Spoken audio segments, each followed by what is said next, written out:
원래는 그 로마서 말씀은 이제 그 장 안에 하나를 빼서 이렇게 하기는 좀 어렵고 계속 1장부터 쭉 이어서 이해하면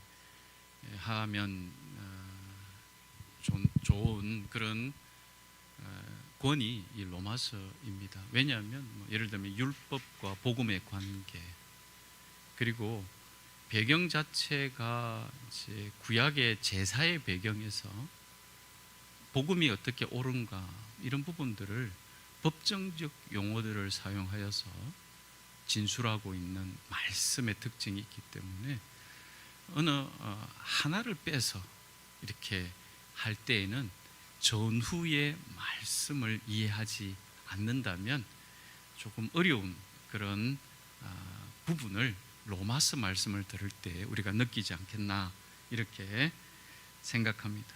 그럼에도 이제 로마서를 계속해서 강의 형식으로 연달아서 설교하지 않고 한 권을 이렇게 한 권의 한 부분 한 장을 오늘 본문을 정해서 여러분에게 설교하게 되는데 조금 배경적으로 낯설은 부분 때문에 이해가 잘 안 되면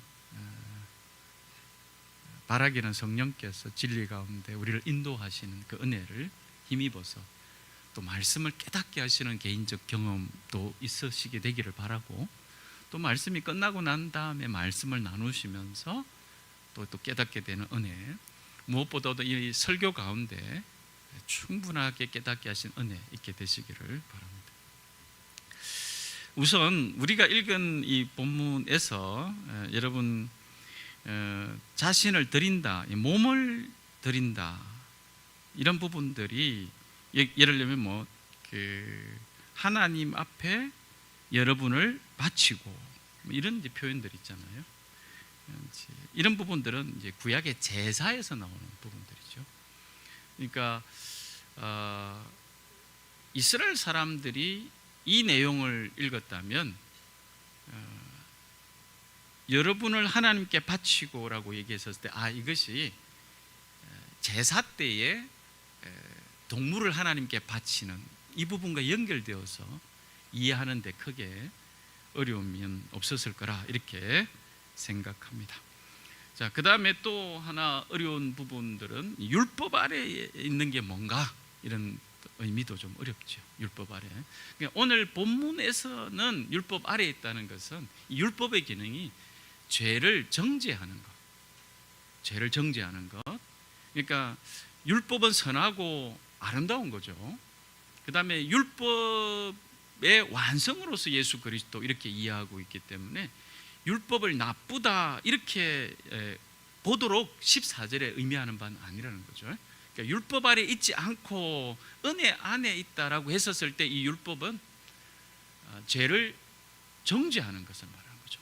우리가 죄인이라고 정죄되어지는 바로 이 정죄 아래 있지 않고 라는 의미로 율법 아래 있지 않고를 이해하면 본문을 좀 더 잘 이해할 수 있을 거라 생각합니다. 자, 그러면서 저는 오늘 이 본문을 가지고 은혜가 지배하는 삶을 살아야 하는 이유라는 제목으로 말씀을 나누고자 합니다. 여러분은 요즘 무엇에 좀 더 관심을 가지고 있으십니까? 물론 신앙에 관심을 가지고 계시겠죠. 근데 이제 좀 이렇게 날씨도 덥고 그리고 나이도 들고 이러면 조금 더 이제 초점을 두려고 하는 게 이제 건강 그게 아니겠나 이렇게 생각합니다. 여러분은 좀 더 건강한 삶을 유지하기 위해서 좀 시간을 따로 보내는 그런 기회들을 가지고 계시는지요? 어떤 분은 그런 기회를 이제 짐에서 이렇게 하기도 하겠죠. 짐에 가서 헬스장이죠. 그렇게 하기도 하겠고, 또 뭐 헬스장이 아니라 뭐 이제 주변 가까운데 좀 달릴 수 있는 곳이 있다면 뭐 러닝을 하시기도 하겠고, 뭐 또 그것도 안 되면 뭐 그냥 숨쉬기 정도 이렇게 규칙적으로 숨을 쉬는 것은 당연하겠지만 뭐 그런 숨쉬기 뭐 이렇게 하면서 어쨌든 나름대로의 그런 건강을 유지하기 위한 관심을 좀 하도록 하는 기회들을 가지고 살아가려고 할 거다, 이렇게 생각이 듭니다. 그건 우리뿐만 아니라 많은 사람들이 건강에 대해서, 특히 자신의 몸에 대한 많은 관심을 가지고 있다라는 것을 동의하지 않을까, 이렇게 생각합니다.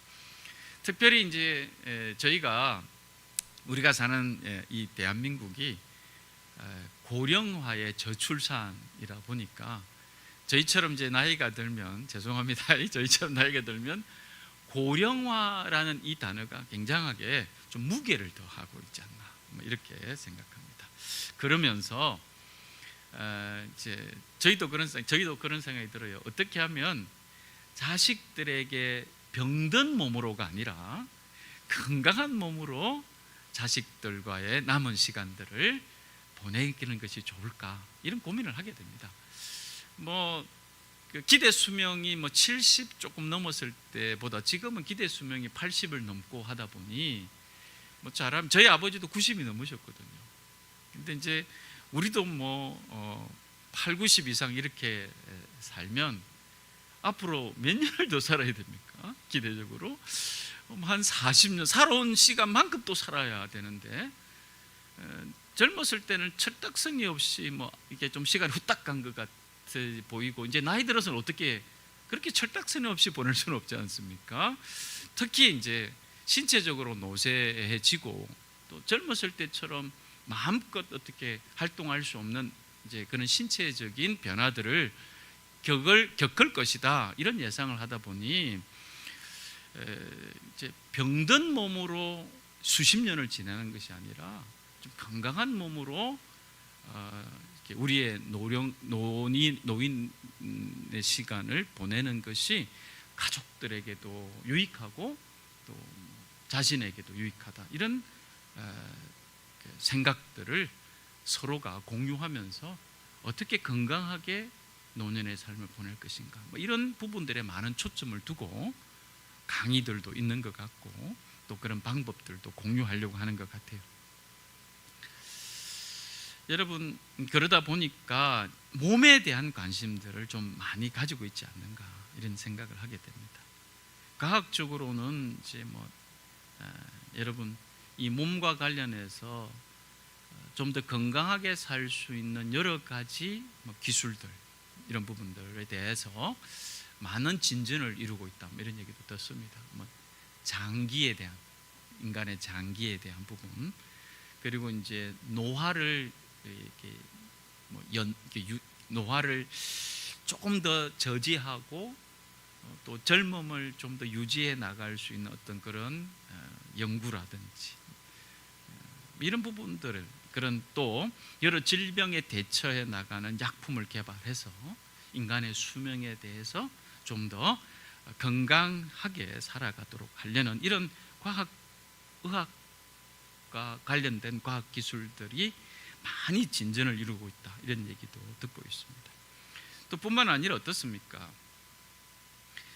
현대 사회의 복잡다단한 상황에서 몸의 휴식을 위한 명상, 요가, 또 산사체험, 그 다음에 황토길 밟기, 이런 것까지 포함해서 이런 이제 이야기들, 건강과 관련된 이야기들이 여전히 우리에게 관심을 끌게 하고 있고, 또 그런 부분에 시간을 기꺼이 비용도 지불하면서 하려고 하고 있다, 이런 이야기들, 또 경험들을 가지고 있었지 않겠나, 이렇게 생각합니다.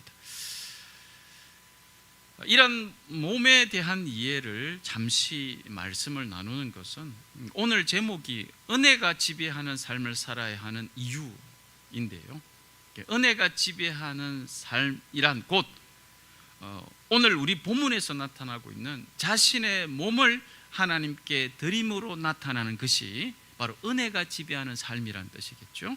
그래서 오늘 설교에서는 몸에 대한 이해는 곧 삶에 대한 이해라고 생각하시면서 함께 말씀을 나눴으면 좋겠어요.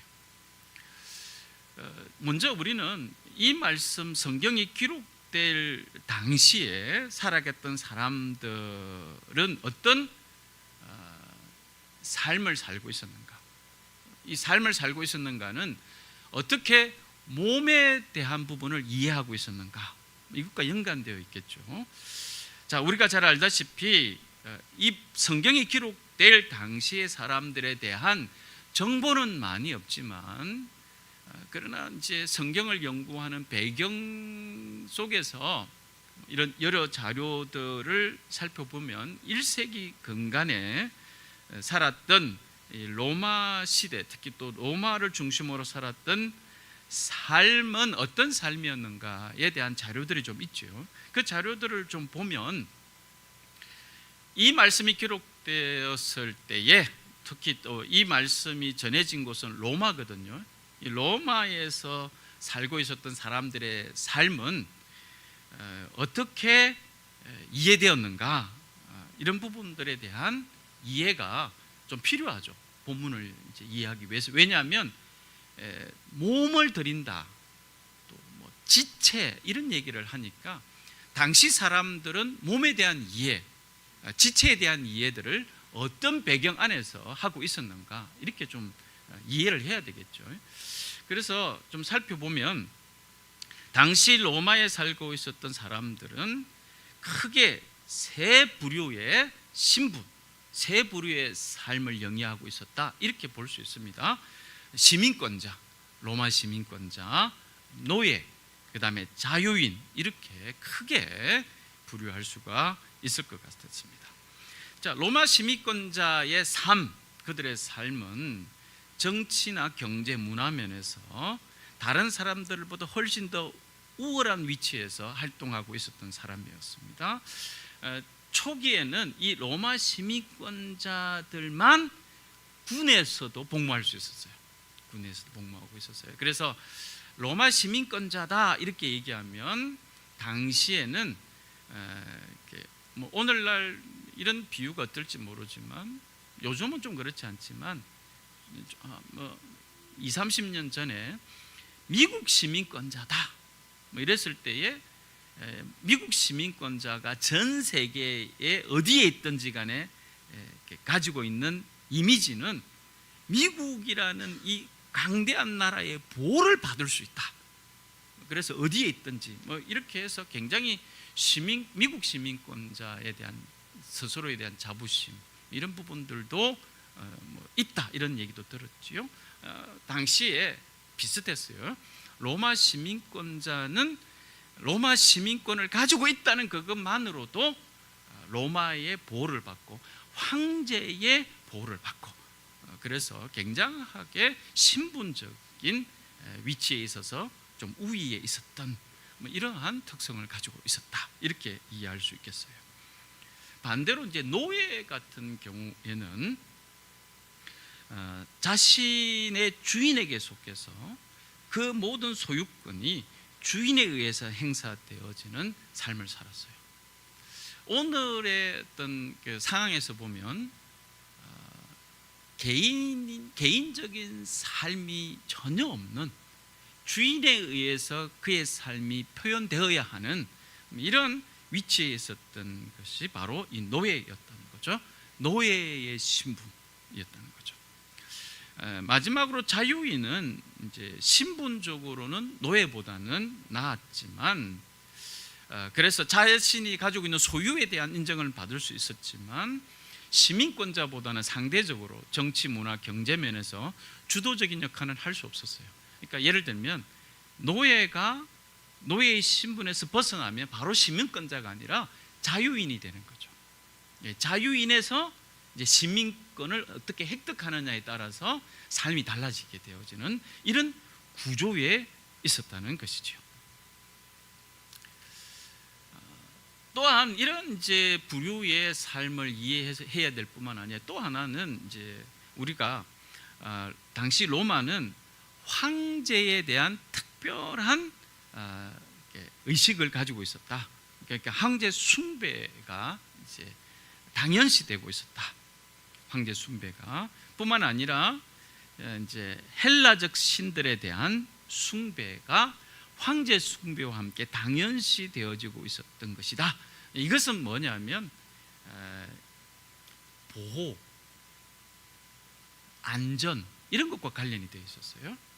그러니까 삶과 관련해서 황제 숭배나 헬라적 신들에 대한 숭배는 보호와 안전 이런 부분과 관련이 되어 있었다라는 것이지요. 그리고 이런 이제 황제 숭배나 다신적인 행위들은 로마에서 공식적인 형태를 띠고 있었기 때문에 그 로마인들의 삶에서는 필수적인 삶의 모습으로 이해되었을 것이다. 이렇게 생각할 수 있어요.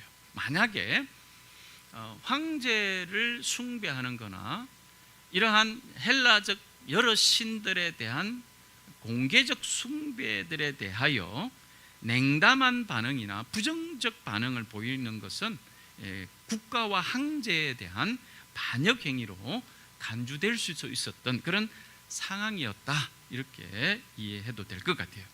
자, 이런 배경에서 당시를 살아가는 사람들에게 예수 그리스도의 복음이 전해진 거죠.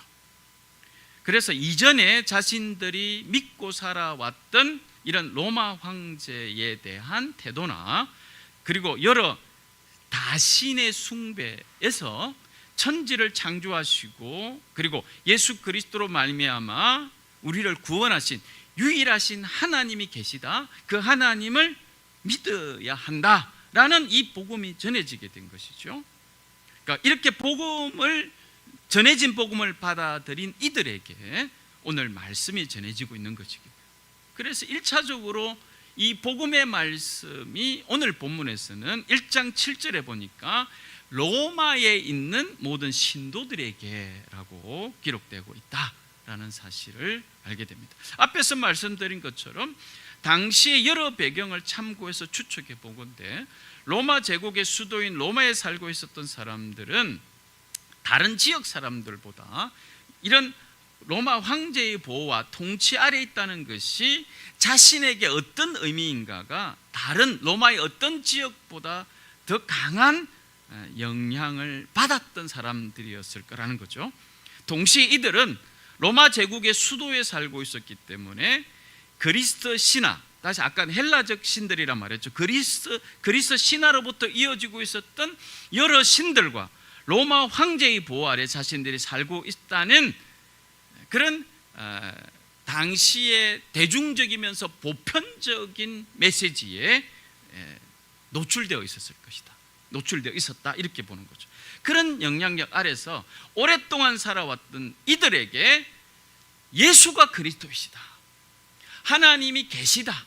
한 분 하나님이 계시다. 이런 복음이 전해진 거고 이 복음을 받아들였다. 이것이 오늘 말씀을 받은 사람들에게 전해진 내용이다. 이런 것이죠. 자, 그렇다면 이 복음을 믿게 된 사람들은 종전에 그들이 믿고 숭배했던 황제나 다른 여러 신들에게 어떤 태도를 보이게 되었을까? 또는 어떤 태도를 보여야 하는가? 이런 고민이 생겼을 거라는 거죠. 자신들이 살아왔던 삶과 자신이 믿게 된 이 복음이 충돌하는 상황에서 그러면 예배를 드릴 때만 하나님이고 지금까지 살아왔던 삶은 그대로 삶이고 이럴 수는 없었을 거라는 얘기죠. 자, 이런 고민에서 분명한 가르침을 하고 있는 거죠. 하나님은 예배 때만의 하나님이 아니라 너희들이 지금까지 살아왔던 그 모든 삶이 하나님 없던 삶이었기 때문에 하나님이 계신 삶으로 너의 삶을 다시 재조명해야 한다. 이렇게 가르침을 주신 거죠. 그렇게 주신 거죠. 이 가르침이 오늘 본문 안에서의 등장하고 있는 내용들이다. 그러니까 은혜 아래에 있다라는 것은 예배를 드릴 때만이 아니다는 거예요. 그들이 살아왔던 모든 삶이 은혜 안에 있는 삶이다. 이렇게 이해하도록 하고 계시다라는 것을 기억해야 된다는 거죠. 자, 그러면서 우리가 조금 더 집중해야 될 말씀 이게 뭐냐면 로마서 6장 오늘 읽었던 13절에 불의의 연장, 의의 연장이라는 단어가 등장해요. 이 연장이라는 말이 개역개정에는 도구 이렇게 쓰였죠. 연장, 이게 뭔가를 이렇게 연장한다 이런 뜻이 아니죠. 도구라는 뜻이죠. 도구. 불의의 연장, 불의의 도구, 병기 이런 뜻이기도 하겠죠.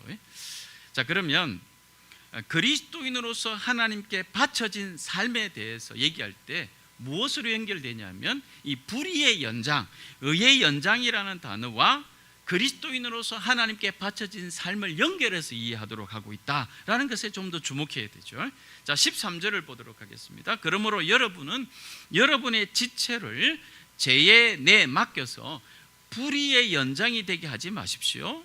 오히려 여러분은 죽은 사람들 가운데 살아난 사람답게 여러분을 하나님께 바치고 여러분의 지체를 의의 연장으로 하나님께 바치십시오. 이렇게 얘기하고 있던 거죠. 자, 그러면 여기서 이 불의의 연장이다, 의의 연장이다라고 얘기했었을 때 1차적으로 로마인들에게 있어서 불의의 연장 이런 부분들은 로마 제국과 황제에게 반하는 삶을 사는 사람들이다 이렇게 이해했을 거라는 거죠. 그러면 의의 연장은 뭘까요? 로마 제국과 황제의 통치를 인정하고 그 다음에 여러 신들을 숭배했던 삶을 그대로 개성하면서 살아가는 그런 시민의 모습이 의의 연장이었을 거라는 거예요. 의의 도구였을 거예요. 그런데 이것을 정반대로 얘기하고 있단 말이에요. 정반대로 얘기하고 있다는 거죠. 그러니까 반대로 로마 시민이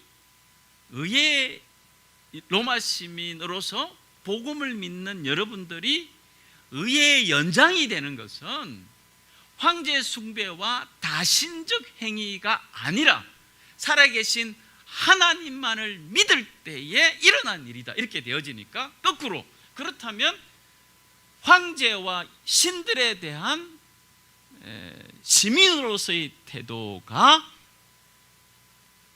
반역 행위가 되는가 이런 고민도 있지 않았을까 이렇게 생각해 볼 수 있습니다. 사람들이 오늘날 예수님만을 믿어야 한다는 이 복음에 대한 가르침에도 이와 비슷한 반응들이 있어요. 꼭 예수를 믿어야 되는가라고 얘기할 때 오늘날도 똑같아요. 여전히 예수를 믿는다는 것이 사람들과의 관계를 제한하고 또 우리가 즐겁게 살아가야 되는 삶에 대한 부분들을 전혀 다르게 해석하게 만들므로 삶을 불편하게 할 수 있는 이런 것으로 생각하기도 해요. 그래서 굳이 복음이 아니더라도 삶을 살아낼 수 있는 여러 좋은 방법들이 있다라고 생각하면서 우리가 복음을 전할 때에 반응하는 사람들도 여전히 오늘날도 있어요. 그러니까 당시에도 살아계신 하나님께로 나와서 하나님만을 섬기는 것이 의의 병기가 되는 것이다, 의의 연장이 되는 것이다 라는 것은 지금까지 살아왔던 삶을 뒤엎고 부정하고 하나님을 섬기는 삶으로 다시 재정립해야 되는데 그것은 제국과 황제를 대항할 수 있는 개념이 되지는 않는가라는 그런 고민들이 있었을 것이다 이렇게 여겨지는 거죠. 그러나 여러분 여쭤보겠습니다. 예수님을 믿는 것 그리고 그래서 하나님의 백성으로 살아가는 것하고 우리가 대한민국 사람으로서 대한민국을 사랑하고 또 대한민국의 어떤 발전을 위해서 어떤 필요한 일들을 하는 것 이런 부분들이 전혀 다른 문제인가? 그러니까 그리스도인은 그 나라의 법과 통치가 아닌 하나님의 통치를 받아들이기 때문에 그 나라라는 입장에서 보면 유익하지 않는 사람들이 된다는 것을 말하는 건가. 하나님께 통치를 받아들여서 나는 이 나라의 통치와 관계없는 사람입니다 라고 말하면서 사는 사람들이냐라는 것이죠. 그래서 군대 복무라든지 세금의 의무라든지 또 시민의 의무를 다 하지 않더라도 하나님만을 잘 섬기면 된다라고 생각하며 살아가는 사람들이 그리스도인이라고 하는가라는 데에 대한 퀘스천을 가질 수도 있다는 거죠. 그러나 여러분 오해해서 안 된다는 거죠.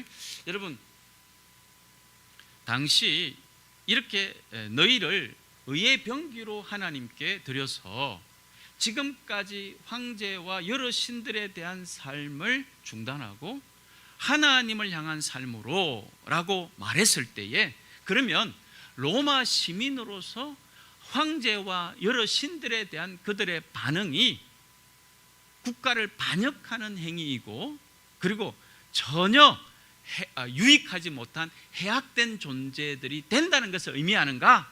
그게 아니라는 거죠. 무슨 얘기냐면 이 복음으로 인해서 하나님을 섬기게 될 때 황제와 여러 신들에 대한 바른 인식을 가지는 유일한 사람들이 된다, 이렇게 봐야 된다는 거죠. 그러니까 황제를 신이나 유일한 통치의 대상으로 보는 것이 아니라 하나님께서 세우신, 그래서 이 나라의 하나님의 대리자로 올바르게 정치하도록 하나님이 세우신 사람으로 황제를 보게 된다, 이렇게 봐야 된다는 거죠. 전혀 다른 시각을 가지게 된다는 거죠. 그 시각이 옳다는 거예요. 하나님을 섬기는 사람들이 살아왔던 삶에 대한 기존의 질서와 통치 방식에 대해서 하나님을 믿는 사람들이 가지게 되어지는 의식이 옳다, 그리고 그 통치 방식에 대한 올바른 빛을 비춰주는 그런 사건이 일어나게 되어진다, 이렇게 받아들여야 된다는 거예요.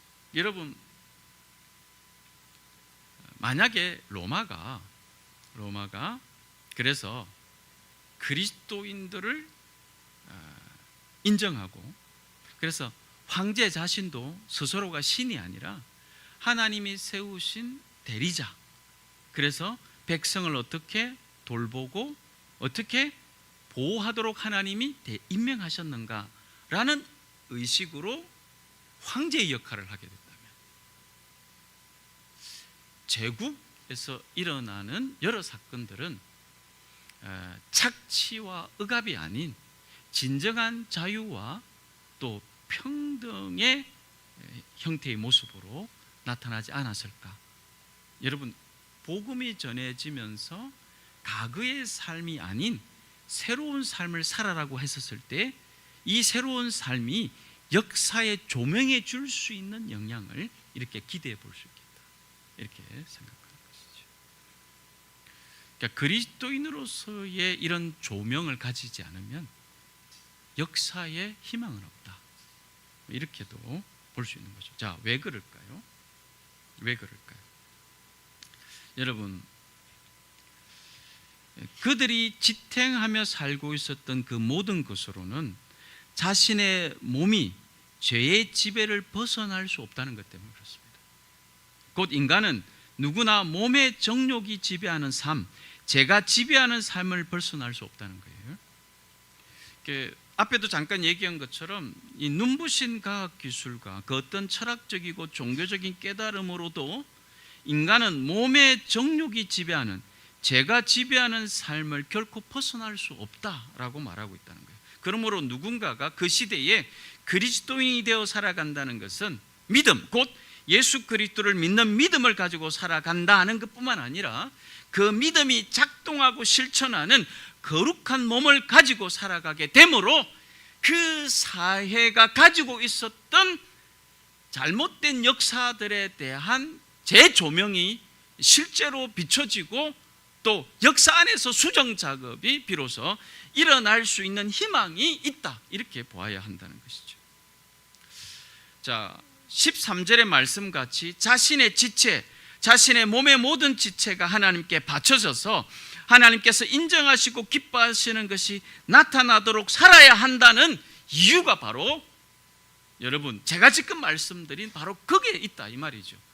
우리 믿는 사람들의 그 모습이 그냥 이 주일에 모여서 예배드립니다, 그 정도의 정체성에 있지 않다는 거죠. 이렇게 예배드리는 것은 오늘 본문의 말씀에 빗대어서 보면 우리의 몸을 거룩하게 하나님께 바쳐져서 일어나는 행동의 중요한 결과로서 모여서 예배이죠. 그런데 예배에 흩어지면 정체성이 사라지는가? 그게 아니라는 거죠. 왜냐하면 이미 하나님께서 받으시는 사람이 되었기 때문에 그 사람으로서 예배 드리고, 이 예배를 흩어져서 살아가더라도 자신이 하나님께 드려진 것은 없어지지 않는다 이 말이에요. 똑같이 있다. 예배 때나 이 예배를 드리고 일상의 삶에 복귀할 때나 하나님께 자신을 드렸다는 것은 똑같이 있다라는 사실을 반드시 기억해야 한다는 거죠. 그것이 오늘 본문에서는 의의 연장이 되어 살아가는 사람, 은혜의 지배를 받고 살아가는 사람, 이런 것이죠. 그렇다 그러면 여러분, 저는 왜 우리가 은혜의 지배를 받고 살아야 하는 이유가 뭔가, 왜 그렇게 설교의 제목에서 이유를 물어보았을까라는 거죠. 앞에 얘기한 것처럼 여러분, 죄를 깨달을 수 있는 유일한 소식이 복음뿐입니다. 다시 말해서 우리가 살고 있는 이 삶에서 죄가 하나님과 관계되어지고 그 죄가 해결되지 않았을 때 하나님과 원수되어 살아갈 수밖에 없다라고 전하는 소식은 복음 외에 그 어떤 것에서 이런 소식이 담겨져 있지 않다는 거예요. 이 하나가 은혜의 지배 아래 살아야 되는 이유가 하나, 죄를 깨닫는다 이 말이죠. 죄를 깨닫게 된다. 그렇죠? 그래서 그 죄를 하나님께 회개하게 되는 삶이 일어나는 것이 바로 은혜의 지배 아래 있을 때 일어나는 현상이다. 또 두 번째, 여러분, 하나님의 심판 때문에 그렇다. 하나님의 심판 때문에. 여러분, 죄를 회개하고 돌이키지 않게 되었을 때에 어떤 일이 일어나는가? 여러분, 로마서 6장 23절이 뭡니까? 죄의 삭은 사망이에요, 이렇게 얘기했죠. 그러니까 죄와 하나님의 심판을 유일하게 가르치고 있는 것이 어디입니까? 성경이란 말이에요. 여러분, 다른 어떤 것에서 죄와 하나님의 심판을 가르치고 있는 것이 있는가? 없다는 거예요. 그래서 예수 그리스도의 복음을 믿는 사람인 여러분은 은혜의 지배 아래 살기 때문에 죄에 대하여 어떤 태도를 가지게 되었다라는 사실과, 그 다음에 하나님의 심판에 대한 올바른 이해, 이것을 계속해서 말씀하고 있다, 이렇게 봐야 된다는 거예요. 자, 하나님의 심판과 관련해서 많은 사실적 증거들을 얘기하고 있지만, 특별히 바쳐진 것과 관련한 하나님의 심판을 이해할 때는, 여러분, 저는 여리고성 전투를 떠올리는 것이 어떨까 이렇게 생각합니다. 여호수아 6장 17절에 이 성과 이 안에 있는 모든 것을 전멸시켜서 그것을 주님께 제물로 바쳐라. 상당히 어려운 말이죠. 자, 이 말은 그 안에 있는 것들 중, 다시 말해서 여리고 성 안에 있는 것들 중 썰모가 있거나 가치가 있는 것들이 있더라도 너희들, 즉 이스라엘 사람들이 소유하거나 사용할 수 없다, 이런 뜻이죠. 왜냐하면 여리고 성은 그 성에 살고 있던 모든 사람들과 그 성 자체까지 오늘 본문으로 이해하자면 불의의 도구, 불의의 연장과도 같게 되었다, 이 말이에요. 이 말은 곧 여리고 성에 있던 사람들이 제 아래에서 죄의 지배 아래 살았던 사람들을 대표해 주고 있다 이 말이에요. 그래서 하나님께서 이 상황에 대해서 어떤 판결을 내리셨냐면, 오늘 본문을 빗대어서 얘기해 보자면 여리고성이 불의의 연장이다, 이렇게 볼 수 있게 되었다 이 말 보는 거죠. 그러므로 여리고성은 완전히 파괴되고, 그리고 불의의 연장이자 죄의 지배 아래 살았던 여리고성과 그 사람들에게 하나님의 심판, 하나님의 공의가 이루어져야 하는 곳, 이렇게 이해되어야 된다는 거죠. 죄의 지배 아래 살아가는 삶, 그래서 하나님께 불의한 연장이 되어 살아가는 삶의 결국은 뭐라는 얘기죠? 하나님의 심판, 곧 죽음이라는 거죠. 심판은 문학적 표현으로 끝나는 게 아니라 실제적이라는 거예요. 실제적인 것. 그러니까 여러분, 하나님의 심판을 왜 예수 믿는 사람들이 깨닫게 되었을까? 그 하나님의 심판에 대한 공포가 아니라 하나님의 의에 대한, 하나님의 오르심에 대한 실천이 하나님의 심판이라는 거예요. 그러니까 하나님의 심판은 공포가 아니라 하나님의 오르심에 대한 실천이다, 이렇게 우리가 보기 때문에 우리 마음 안에 하나님의 의가 이루어지기를 바랍니다 라는 것은 저 나쁜 사람들을 심판해 주십시오 아니라, 그렇게 말하는 것이 아니라 우리를 구원하셔서 하나님의 의의 길에 우리가 들어서도록 우리를 도와주십시오라는 애절한 마음이 먼저 있다, 이렇게 하나님의 심판을 기억하고 살아간다는 거죠. 그래서 우리가 하나님의 은혜가 지배하는 삶을 살아가야 되는 두 번째 이유가 바로 죄의 삭시 사망이다, 하나님의 심판이 있다라는 사실을 우리들을 통하여 계속 전해지기를 원하신다, 이런 부분들을 기억해야 합니다. 사랑하는 교우 여러분, 우리가 하나님의 은혜가 지배하는 삶을 살 때 그 삶은 어떤 삶을 말할까? 하나님의 은혜가 지배하는 삶이란 그럼 도대체 어떤 삶을 말할까? 한번 생각해 보면 좋겠습니다. 이렇게 해서 오늘 말씀을 마무리하고자 합니다. 그냥 제가 묵상하면서 좀 이렇게 정리를 해보았는데요. 나에게 있어서 예배는 내 신앙의 결정체. 다시 말하면 예를 들면 내 예배의 한계가 내 신앙의 한계다. 제 개인적으로 이렇게 적용해 보고 묵상해 보았어요. 여기서 예배의 한계라는 것은 내가 예배를 얼마나 자주, 오래, 또 올바르게 드리느냐, 뭐 이것도 매우 중요합니다만, 제가 말하고 싶은 예배의 한계는 이런 겁니다. 내가 드리는 예배가 내 삶에 어떻게 나타나고 적용되어 있는가라는 사실입니다. 다른 말로 하면 내가 드리는 예배는 내 삶에 잘 연동되고 있는가, 이것이 내 삶의 한계로서, 내 신앙의 한계로서의 예배를 이해한다, 이런 의미입니다. 여러분, 요즘은 이제 뭐 스마트 기기를 하나 사더라도 이 스마트 기기가 내가 가지고 있는 다른 스마트 기기와 어떻게 연동되고 있는가, 이런 것들을 많이 살핍니다. 뭐 스마트폰 하나를 가지고 있지만 무선 이어폰, 태블릿 PC, 뭐 스마트 워치, 이런 부분들이 다 연동됩니다. 다 연동되어서 하나로 작동이 된다. 그래서 이것이 잘 연동되는가, 이런 것들을 보면서 기기들을 구매하기도 한다라는 사실이죠.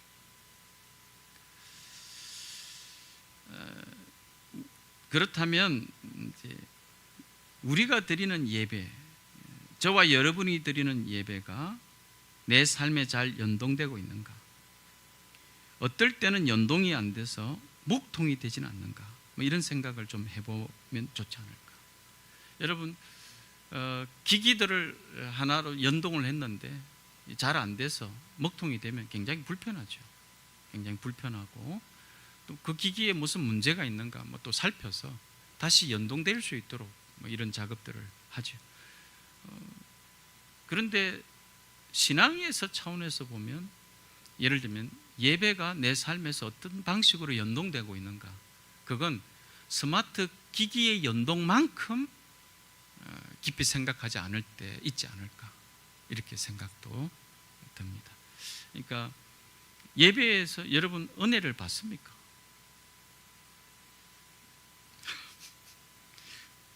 예배가 은혜가 됩니까? 빨리 끝났으면 좋지 않겠습니까? 예배는 도대체 뭡니까? 나에게 있어서 예배는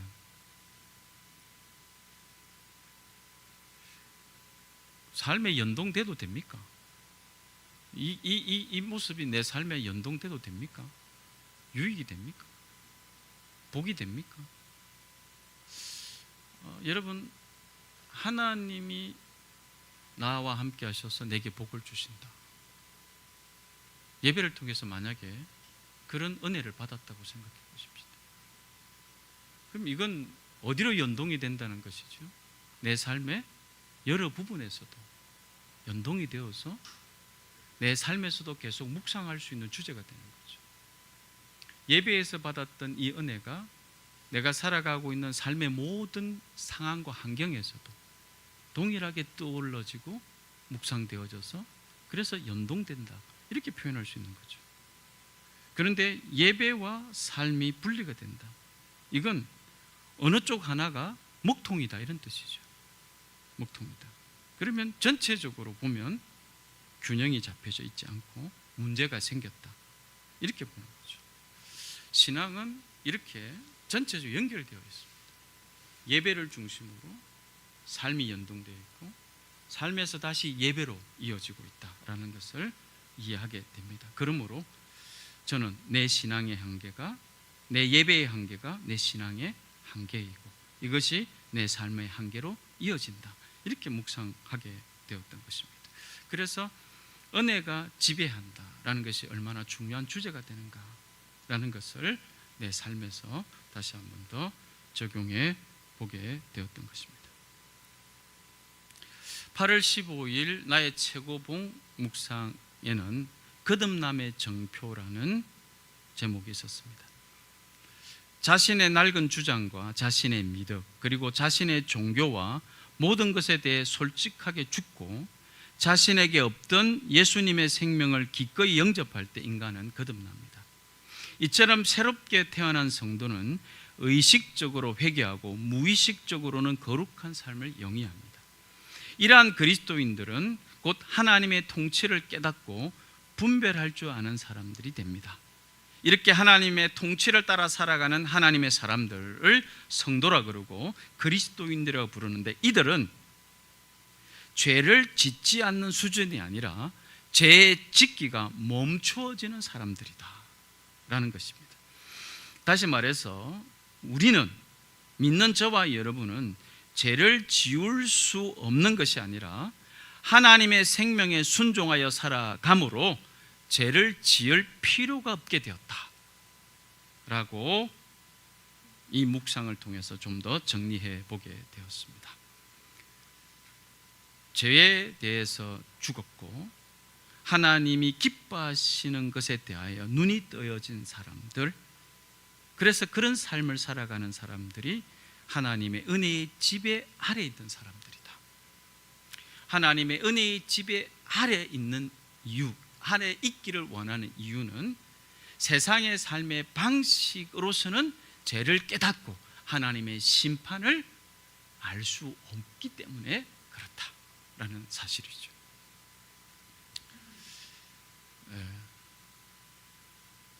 이런 설교를 하면서 괴롭습니다.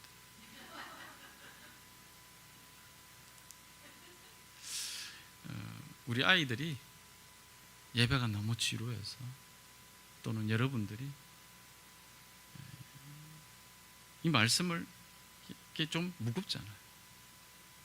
근데 이런 말씀을 한 20-30분을 계속 들어야 되고, 또 저는 은혜를 계속 얘기하지만 은혜보다는 졸림, 잡생각, 그래서 예배를 혹시나 우리 아이들이 괴롭고 힘든 시간 이렇게 생각하지 않았으면 좋겠다 라는 고민이 많이 듭니다.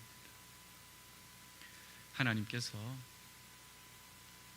말씀 가운데 예배 중에 주시는 은혜를 여러분 우리 아이들과 같이 예배에 참여한 사람들에게 나눌 때에 예배는 이렇게 좋은 것이구나, 예배는 이렇게 복된 것이구나, 그래서 내 삶을 이렇게 하나님이 기대하고 계시는구나 라는 것이 나누어질 수 있는 그런 공동체의 예배였으면 좋겠고, 바로 이런 모습 속에서 아하, 은혜가 지배하는 삶이란 이런 삶이구나, 삶을 살아야 될 이유가 이것이구나 라는 것을 함께 깨닫고 누리게 되어졌으면 좋겠다, 이렇게 생각합니다. 기도하겠습니다.